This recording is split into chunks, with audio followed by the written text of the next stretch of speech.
안녕하세요. 메가변리사에서 여러분과 디자인 보호법 같이 공부하는 유시훈 변리사입니다. 업무할 때 엄청 많이 이용하고 있거든요. 요즘 특히 변리사분들은 변리사 업무에 엄청 많이 활용을 하고 계시고 되게 많이 사용하고 있습니다.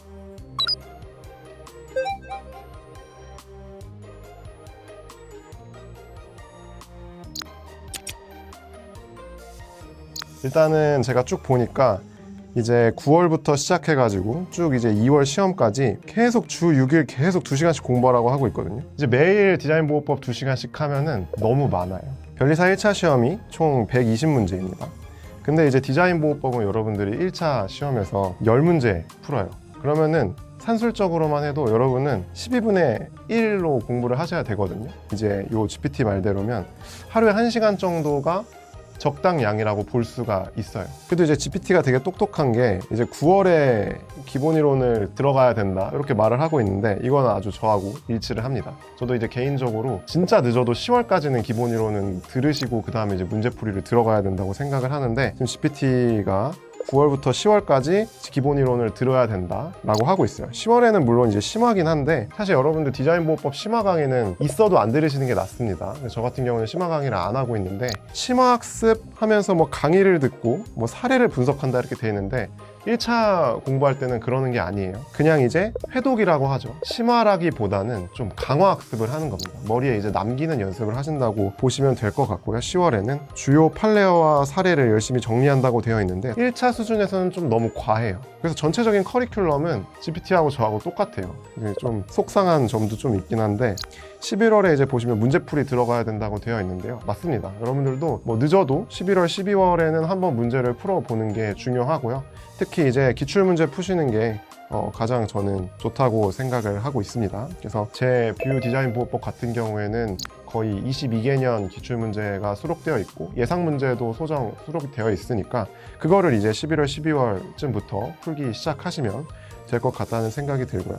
그리고 이제 12월에 이제 모의고사 진행한다고 되어 있습니다. 실제로 메가변리사에서도 뭐 시그니처 모의고사는 11월 말부터 진행이 되는 걸로 알고 있는데 그런 것들을 통해서 새로운 문제도 좀 풀어보고 그리고 이제 실전 능력도 배양하는 시간이 될 겁니다. GPT가 좀 되게 계획적이고 체계적으로 공부 계획을 잡아주고 있습니다.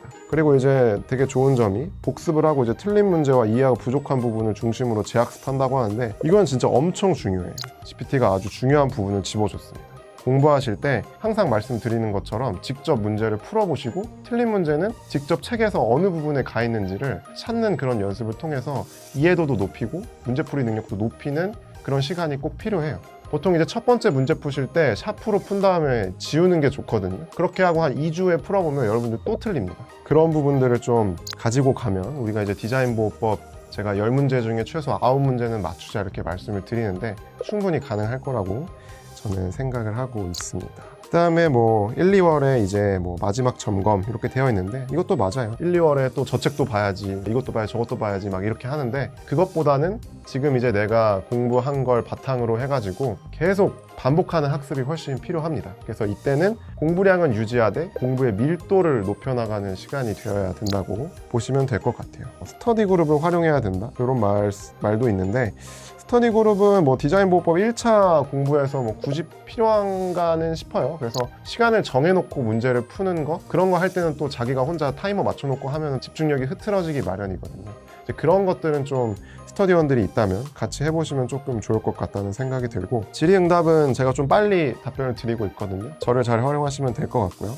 그리고 이제 휴식 관리는 주 1일은 반드시 휴식일로 지정을 하라고 하고 있는데 사실 이거는 좀 찬반이 있는데 저는 좀 반대입니다. 초반에 좀 시간이 많이 남았을 때는 이게 필요한데 나중에 뭐 1월, 2월 이때는 여러분들 밥 먹고 공부만 해야 되는 시간이니까 이때는 휴식 관리보다는 우리의 실력 관리를 하는 게 좀 더 좋을 것 같다는 생각이 듭니다.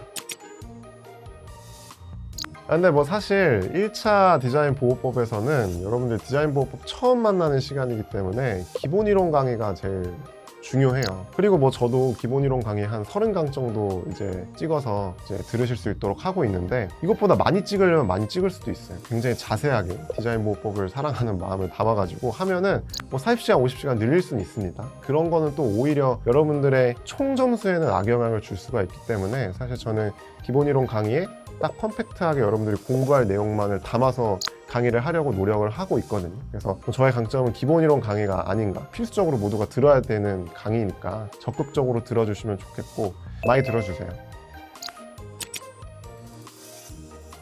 사실 디자인 보호법이 특허법 베이스로 만들어진 법이다 보니까 어줍지 않게 특허법을 공부하면 디자인 보호법도 안 되고 특허법도 안 되는 그런 효과를 불러옵니다. 그래서 제가 디자인 보호법 강사로서 이런 말 드리기가 좀 뭐한데, 특허법을 열심히 공부하고 제 강의를 들으세요.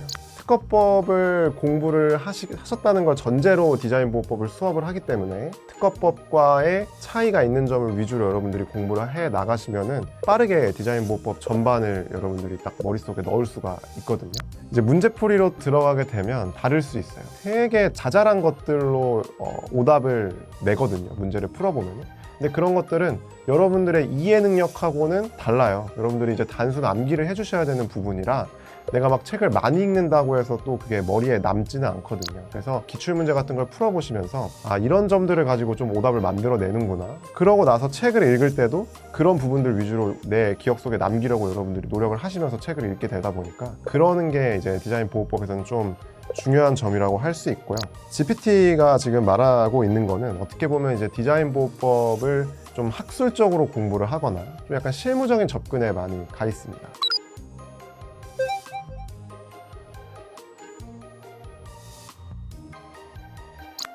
여러분들 합격을 하기 위해서 50점을 꼭 맞아야 되는 선택 과목이기는 한데요. 민사소송법, 그리고 이제 특허, 상표를 조금 더 많이 하셔야 되는 건 맞아요. 그래서 개인적인 생각이지만 동차분들이라면 민소를 거의 5 해야 되지 않을까? 절반은 민사소송법 공부하는데 쓰셔야 돼요. 왜냐면 처음 해보니까 특허 상표는 또 디자인은 1차에서 이미 공부하고 왔잖아요. 그래서 기본적인 내용을 안단 말이에요. 근데 이제 더 깊숙이 들어가서 조금 판례 공부 더 하고, 사례 문제 어떻게 나오는지 좀 더 하고, 이제 논술 문제니까 어떻게 답안지를 써나가는지 그 연습을 하는 거란 말이에요. 물론 다른 과목도 다 똑같이 중요하지만 민소를 열심히 하셔야 됩니다. 그 다음에 이제 특상은 2 하신 다음에 디자인은 1 이렇게 하시는 게 합격 확률을 높이는 방법이에요. 이번에는 이제 2차 시험이다 보니까 GPT가 2시간이 아니라 3시간씩 하라고 하고 있어요. 그래서 사실 이것도 좀 많습니다. 매일 해야 되는 건 맞다고 생각해요.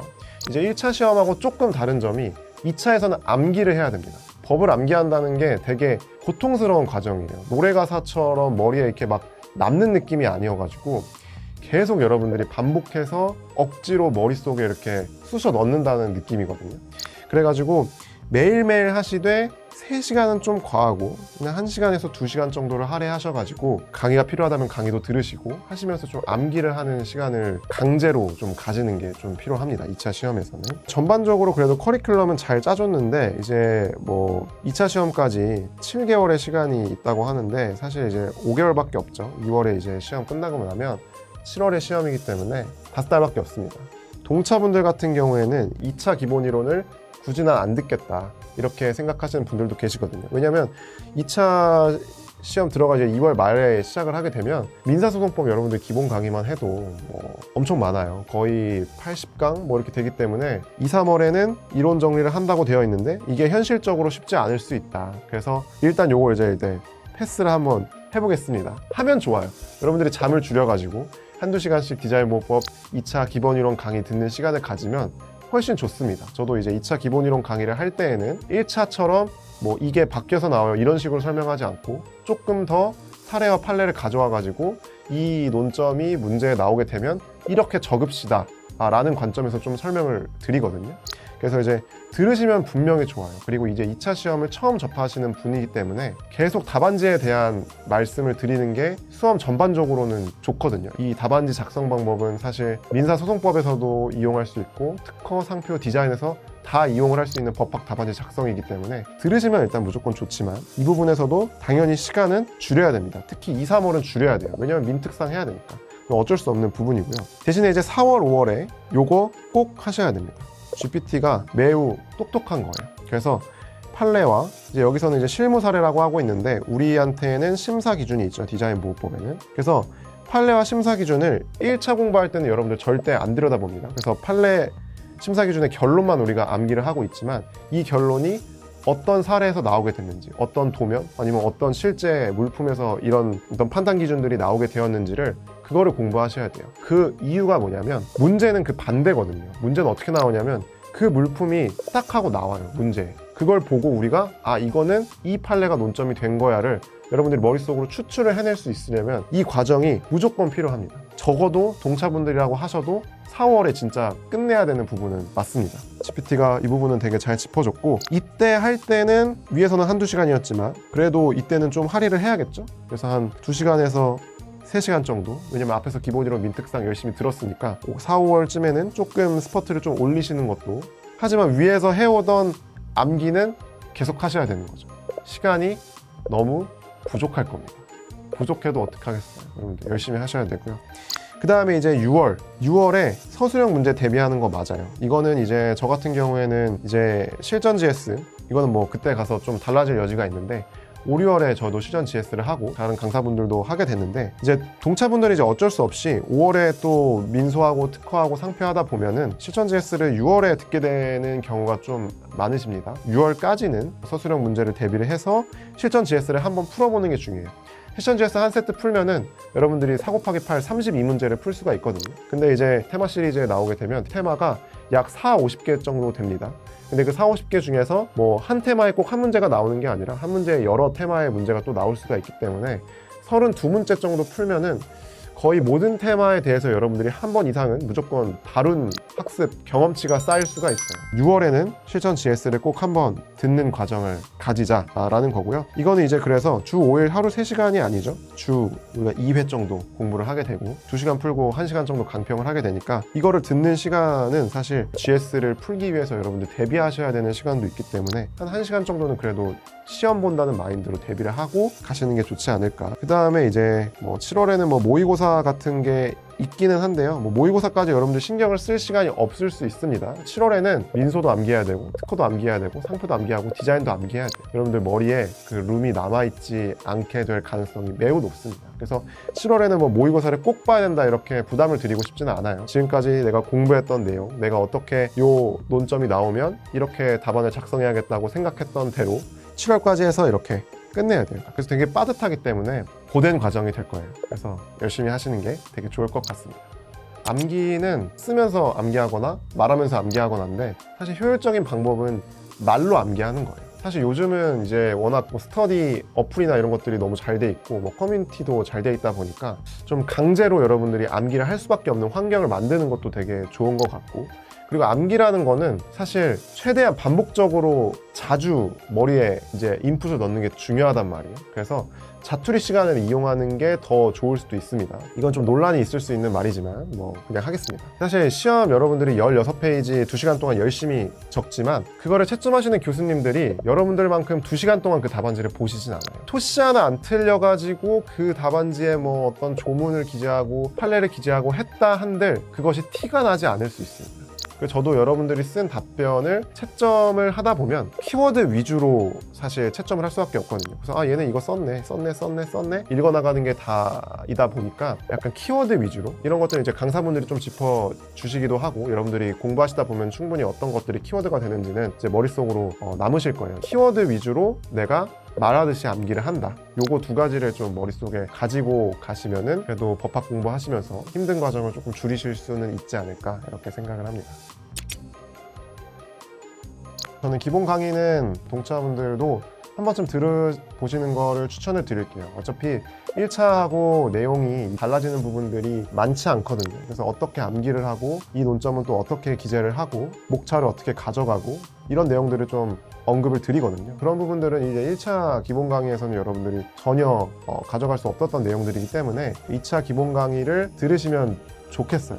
사례 강의는 선택입니다. 내가 기본 강의를 들었는데 혹은 듣진 않았는데 바로 실전 GS를 가기에는 너무 답안지 작성하는 방법을 아예 모르겠다, 1절 모르겠다 하시는 분들은 그럴 때는 사례 강의를 좀 들으실 수도 있어요. 그래서 사실 뭐 기본 강의는 도저히 못 듣겠다 하시면은 기본하고 사례 중에 태기를 하시는 거를 추천을 드리고 싶어요. 동차분들은 이제 5월 말까지는 이 작업을 좀 끝내주셔야 되고요. 디자인 보호법은 GS 듣는 타임을 뒤로 미루셔도 돼요, 동차분들은. 그래서 빠른 분들은 5월에 들으시겠지만 6월에 들으셔도 전혀 문제가 없습니다. 제 거 들으시면은 충분히 뭐 예상 문제랑 해가지고 저도 나름대로의 분석을 통해서 드리니까 들으시면 좋겠고, 실제 강의가 끝나고 뭐 질문 같은 거 있으시면 이제 더 자세히 답변을 드릴 테니까 수전 GS 잘 이용하시면 좋을 것 같고요. 잠깐 빠뜨렸는데 한 4월하고 5월쯤 사이에 판례 강의가 짧게 있을 거예요. 5시간에서 7시간 뭐 요 정도일 거거든요. 5강, 7강. 그거는 들으셨으면 좋겠어요. 어차피 판례 베이스로 문제가 웬만하면 한 문제는 나오거든요. 1차하고는 달리 한 문제가 30점 아니면 20점이기 때문에 굉장히 크리티컬합니다. 그래서 대법원 판례들을 뭐 버리고 가기에는 당연히 너무나도 리스키한 선택이기 때문에 여러분들 판례는 제대로 가져간다는 측면에서 판례만 따로 제가 실제 사안을 자세히 설명드리면서 좀 강약을 조절해서 드릴 거예요. 그래서 판례 강의는 좀 같이 짧으니까 여러분들 부담이 안 되실 거라서 뭐 하루나 이틀 만에 몰아서 들어주셨으면 좋겠다는 생각이 들고요. 하다 보면 이제 많이 지치거든요. 제가 공부했던 기억을 되살려보면 다른 공부도 마찬가지지만 이렇게 선형이 아니에요. 공부가 내가 하는 만큼 2시간 투입했으면 2점 오르고 3시간 투입해서 3점 오르고 이런 느낌이 아니에요. 어느 순간 답안이 작성이 되는 순간이 오고, 하다 보면 디테일도 챙기는 순간이 오고, 하다 보면 자신감이 붙는 순간이 와요. 그래서 포기하지 않고 하는 게 되게 중요합니다. 제가 생각하는 어려운 류의 고시라고 하는 이런 시험들은 어떻게 보면은 경쟁이라기보다는 자기 자신과의 싸움이거든요. 어제보다 나은 오늘이 되면 돼요. 오늘보다 내일 더 열심히 해서 점수를 더 높일 수 있는 여러분들의 그 실력이 갖춰지면 되는 거기 때문에 그냥 어제 나와 싸운다는 마음으로 주변을 너무 신경 쓰지 마시고 하셨으면 좋겠습니다. 파이팅 하시고요. 쉽진 않겠지만 뭐 저도 열심히 강의하고 다른 메가별리사 동료 강사분들도 열심히 응원하면서 강의 준비하고 있으니까 저희와 함께 가신다면은 합격할 수 있지 않을까. 항상 이제 제가 수험생 때는 이 말이 되게 멋있어 보였는데 여러분들 이제 열심히 하셔가지고 업계에서 별 날을 고대하고 있겠습니다. 네. 약간만 디렉팅을 해주면 훨씬 더 좋은 문장들이 나오거든요. 뭐 그냥 법적 용어로 바꿔야 될 상황이 있으면 이거는 이걸로 바꿔서 다시 써주고 비즈니스 메일로 조금 더 격식을 차려서 해줘 하면은 싹 해서 주거든요.